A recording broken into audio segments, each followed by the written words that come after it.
I think the finance minister needs to focus on building the confidence across various sectors, specifically where there's job creation. I think there is a massive ripple effect in the economy from that perspective.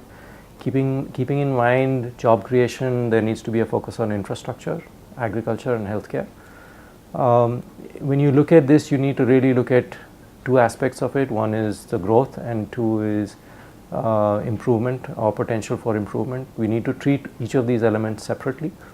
When you're looking at improvement, the focus needs to be on efficiency in terms of productivity.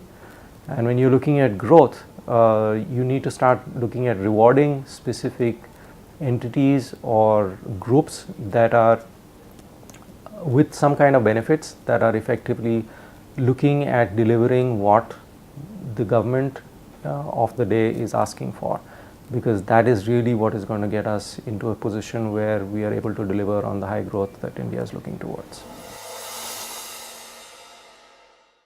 We need to start building on infrastructure which will support job creation, and also as we do this, we need to remove anomalies that exist in the system in terms of ease of doing business.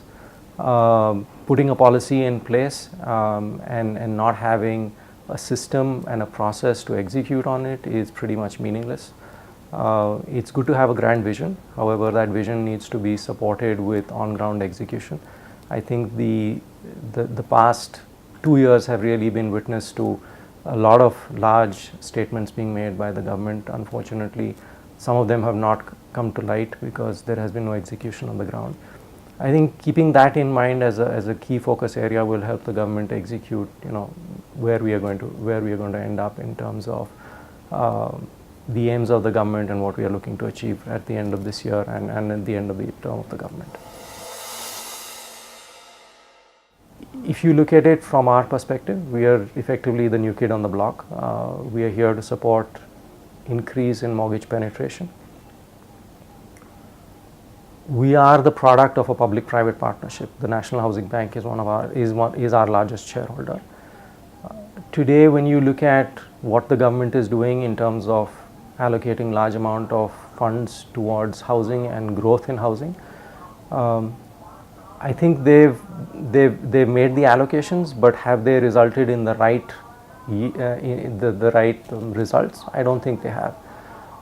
Do we need to do more, and does the government need to think about this very differently? I think they do. I think building further on the public-private partnership, permitting organizations like us to leverage off these funds, and then using a commercial vehicle to reach to the same goal is what the government should focus on solving for. I think the pain area today for the consumer is when we look at one-sided agreements, we look at construction delays and what that causes or the impact of that on a lending institution. It makes the lending institution extremely uncomfortable. Once we start taking those pain points away, I think lending institutions will automatically step up to the plate because they have a secure asset under it, which will pave the way for growth in the housing space.